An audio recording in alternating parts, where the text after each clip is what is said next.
Vous saviez que ça coûterait 5 $. Vous le saviez avant même d'ouvrir la caisse à outils.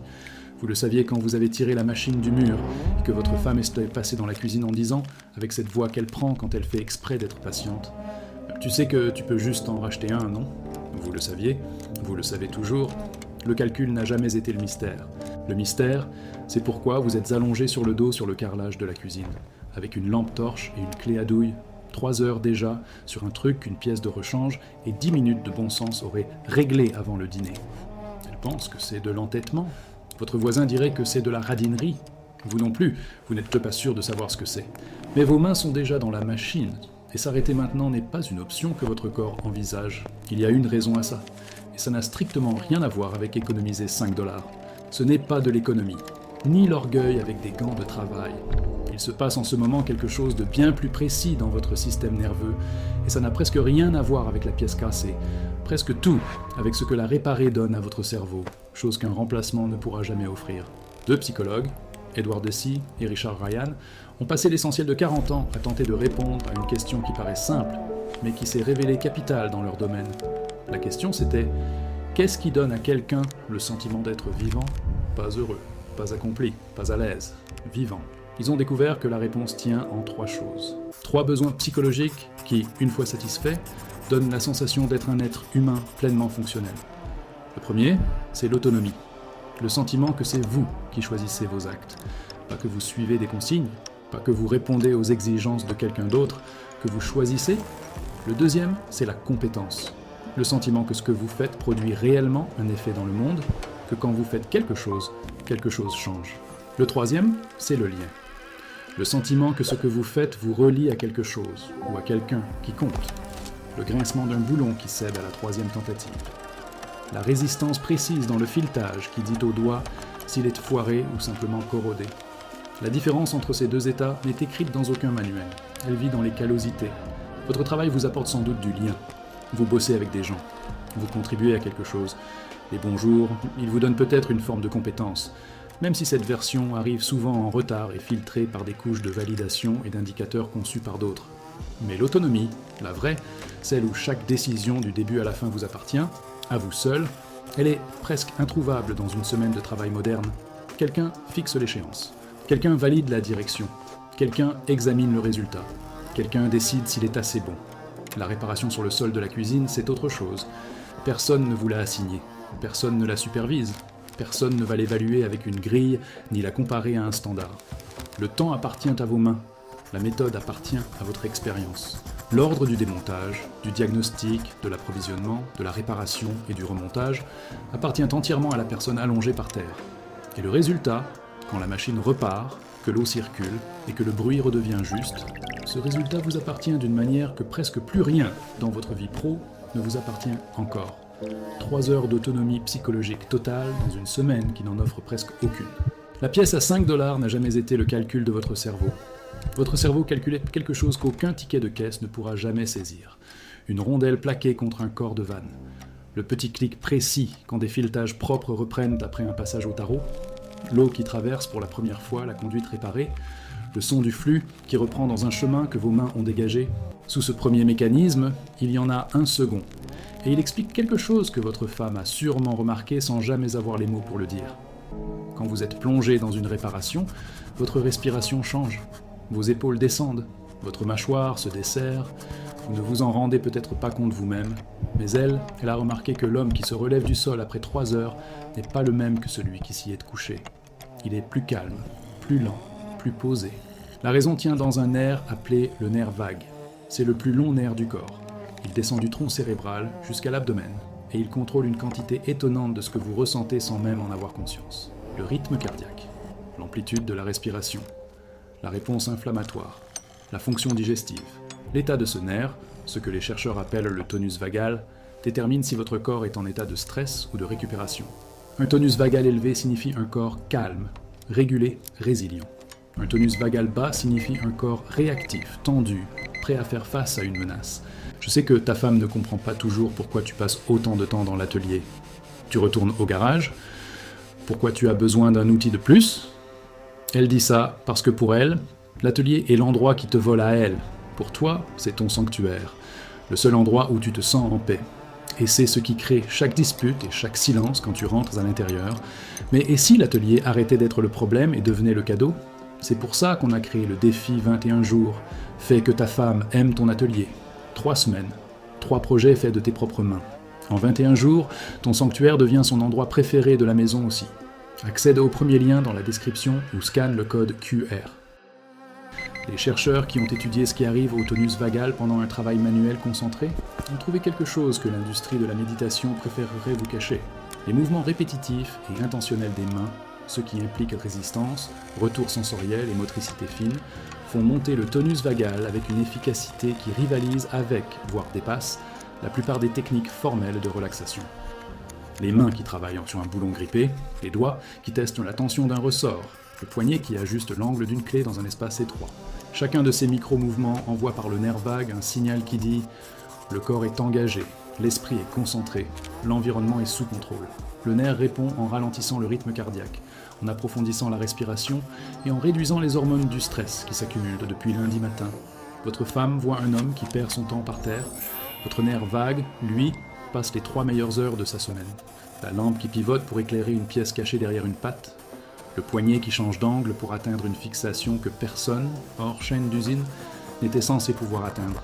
La satisfaction intime d'y arriver quand même, de prouver que ce modèle conçu pour vous tenir à l'écart a raté son coup. Il y a un 3e niveau, mis au jour par un psychologue nommé James Gorse, et il éclaire un aspect de la réparation plus discret, mais peut-être le plus important. Gross a passé des années à étudier la façon dont les gens gèrent leurs émotions. Il a constaté que la plupart utilisent l'une de 2 stratégies. Soit ils les répriment, les enfouissent et continuent comme si elles n'existaient pas, soit ils les réévaluent, essaient de les voir autrement, de les recadrer, de se convaincre d'une autre lecture. Les 2 se jouent dans la tête. Les 2 demandent du langage. Les 2 obligent à identifier ce qu'on ressent, puis à lui faire subir une opération mentale. Mais Gross et ses collègues ont mis au jour une 3e stratégie, passée sous le radar parce qu'elle ne se produit pas du tout dans l'esprit, elle se produit dans le corps. Certaines personnes régulent leur état émotionnel en changeant ce que font leurs mains, et le changement d'activité physique produit le changement d'état émotionnel sans qu'il soit jamais nécessaire de nommer, d'examiner ou de raconter ce qu'on ressent. La régulation se fait sous le langage, parfois même sous la conscience. L'homme assis par terre dans la cuisine après une longue journée ne réprime rien.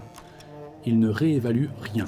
Il traite toute sa semaine par l'acte physique qui consiste à résoudre un problème avec ses mains, et ce traitement marche mieux que les 2 stratégies mentales, parce qu'il n'exige pas qu'il sache ce qu'il ressent. Il exige seulement qu'il ait devant lui quelque chose de cassé, et la volonté de rester dessus jusqu'à ce que ça ne le soit plus. Un ressort sorti de son logement avec des doigts sûrs, la tension relâchée lentement avec précaution, comme on relâche tous les ressorts du même genre depuis des décennies, même si celui-ci n'a encore jamais été dans ces mains-là. Le savoir n'est pas dans la mémoire, il est dans les tendons. Les tendons se souviennent de ce que l'esprit a oublié. Ce comportement a des racines plus profondes que n'importe quel sol de cuisine et n'importe quelle réparation. Il y a eu une génération d'hommes pour qui la question réparer ou remplacer n'existait pas. Remplacer était un luxe. Remplacer, c'était pour les gens incapables de comprendre le fonctionnement des choses. Quand quelque chose cassait, on le réparait. Et réparer n'était ni une déclaration, ni une philosophie, ni un trait de caractère. C'était mardi. C'était ce que faisaient les mains. Les fils de ces hommes ont absorbé ce réflexe comme les enfants absorbent une langue, sans qu'on le leur enseigne et sans pouvoir vraiment le désapprendre.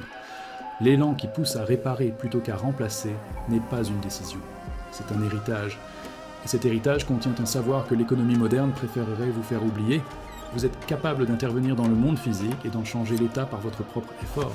Et ce changement a plus de valeur quand il vous coûte du temps que quand il vous coûte de l'argent. Parce que l'argent est abstrait. Le temps, c'est la seule chose que vos mains dépensent vraiment. Il y en a un qui a réparé un lave-vaisselle un dimanche après-midi, alors qu'un dépanneur avait demandé 350 $ pour le faire. Le problème s'est révélé être un tuyau d'évacuation bouché et un joint de pompe usé. Coût total des pièces, 11 $ chez un fournisseur trouvé en ligne, alors qu'il était allongé au sol à faire le diagnostic, lequel a lui-même pris 40 minutes et a nécessité de retirer la plainte, puis de faire tourner la machine en observant par-dessous le trajet de l'eau. La réparation a pris 4 heures. Sa femme avait déjà pris rendez-vous avec le technicien. Elle est restée dans l'encadrement de la porte pendant les 20 dernières minutes du remontage, à le regarder remettre chaque vis à sa place d'origine, pas dans le trou le plus proche, mais dans le bon, parce que la position d'origine était celle voulue par l'ingénieur, et que cette intention comptait même si personne ne la verrait jamais. Elle a annulé le rendez-vous, pas à cause de l'argent. Parce que quelque chose dans la façon dont le dernier panneau a été remis, avec soin, lentement, avec une précision que la tâche n'exigeait pas strictement, lui a dit quelque chose qu'aucune facture de technicien n'aurait pu dire. Que cette machine était connue, désormais, comprise. Pas une boîte scellée qui remplit une fonction jusqu'à tomber en panne. Un système dont le parcours de l'eau avait été cartographié par les mains de celui qui l'utilise chaque jour. Les 11 $ ont acheté une pièce. Les 4 heures ont acheté une relation entre un homme et une machine que la facture de 350 $ aurait rendue inutile. Et c'est justement ça, le problème. Inutile. Les mains n'ont pas besoin que la réparation soit nécessaire. Elles avaient besoin qu'elle leur appartienne. Il y en a un autre dont le fils a demandé pourquoi il reconstruisait la tondeuse, alors qu'on en soldait une neuve à moins cher que les pièces. L'explication parlait de gicleurs de carburateur, de compression moteur, et du son très précis que fait un petit moteur quand le mélange air-carburant est bon. La vraie réponse était plus courte, et plus difficile à dire tout haut. Cette tondeuse avait été achetée au printemps de la naissance du garçon. Elle avait tondu toutes les pelouses sur lesquelles il avait joué. La remplacer serait rationnel. La remplacer ferait aussi disparaître du garage la dernière machine qui se souvenait du jardin tel qu'il était avant. Il y en a un autre dont la femme tient la liste des réparations qui ont pris plus de temps que d'acheter du neuf. Le grille-pain, 7 heures sur 2 soirées, le robinet de la salle de bain, tout un samedi. L'aspirateur, 3 sessions, 9 heures au total. Elle récite la liste au dîner, non pas avec agacement, mais avec l'amusement bien particulier de quelqu'un qui a cessé d'essayer de changer une habitude et s'est mis à l'observer. Elle a remarqué une chose à laquelle elle ne s'attendait pas. Pendant les semaines où rien ne casse à la maison, où tout tourne et où chaque appareil fait son boulot, il est agité, pas anxieux, pas malheureux. Agité comme un musicien qui n'a pas joué depuis des jours. Le corps regrette ce qu'il sait faire. Et quand enfin quelque chose lâche, quand le sèche-linge fait un bruit, quand le robinet se met à goutter ou que la porte du garage hésite en montant, quelque chose se pose en lui, et elle le voit de l'autre bout de la pièce. Les épaules se remettent droites. La respiration ralentit. La caisse à outils sort, et l'homme qui semblait un peu déplacé toute la semaine se retrouve soudain exactement à sa place. Ce que la plupart des gens voient quand quelqu'un passe 3 heures à réparer un problème à 5 $, c'est un raté de calcul. Un homme qui ne comprend pas que son temps a de la valeur et que cette valeur dépasse le prix du remplacement. En réalité, son cerveau suit une équation tout autre, une équation que le budget du foyer n'a jamais été conçu pour résoudre. Les travaux de Deci et Ryan nous disent que réparer apporte un degré d'autonomie et de compétence que la semaine de travail moderne a méthodiquement retiré à la vie de la plupart des hommes. Les recherches sur le tonus vagal nous disent que le corps entre alors dans un état physiologique auquel aucune autre activité possible un jeudi soir ne lui donne accès. Les recherches de Gross sur la régulation émotionnelle nous disent que la réparation traite des émotions que l'homme n'a peut-être même pas les mots pour nommer, par un canal qui n'exige pas de mots, seulement des outils, du temps, et quelque chose de cassé, prêt à redevenir entier entre de bonnes mains. Les 5 $ n'ont jamais été le sujet. Les 5 $ n'étaient même pas dans l'équation. La vraie équation, c'était comment un homme peut-il se sentir pleinement vivant dans un monde qui a automatisé presque tout ce pour quoi ses mains ont été faites. Et ce soir, la réponse est là, allongé sur le sol de la cuisine avec une lampe torche et une clé à douille, en train de réparer ce que tous les autres auraient remplacé.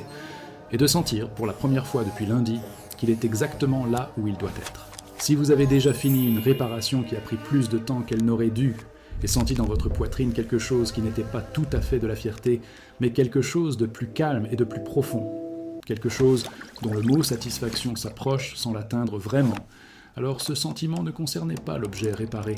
Il concernait la preuve que vos mains marchent encore, la preuve que le monde répond encore à l'effort, la preuve que, dans une vie pleine de problèmes que vous ne pouvez pas résoudre, celui-ci, le petit, celui à 5 $, a cédé. Et ce basculement valait chaque minute. Pas parce que vous avez économisé l'argent, parce que vous aviez besoin de savoir que vous pouviez encore remettre quelque chose en état. Et maintenant, vous le savez. Et ce savoir vous portera en silence jusqu'au reste de la semaine, comme il l'a toujours fait, sans demander la permission à personne et sans avoir besoin d'être compris, comme il vous a toujours porté, depuis la toute première réparation. Si cette vidéo vous a donné une nouvelle façon de comprendre ce qui se passe dans votre atelier, on a préparé quelque chose pour vous. Dans le premier commentaire sous cette vidéo, vous trouverez un lien vers un guide qu'on a conçu pour obtenir une finition parfaite à chaque fois. Des centaines d'abonnés ont déjà le leur. Ça vaut peut-être le coup d'y jeter un œil.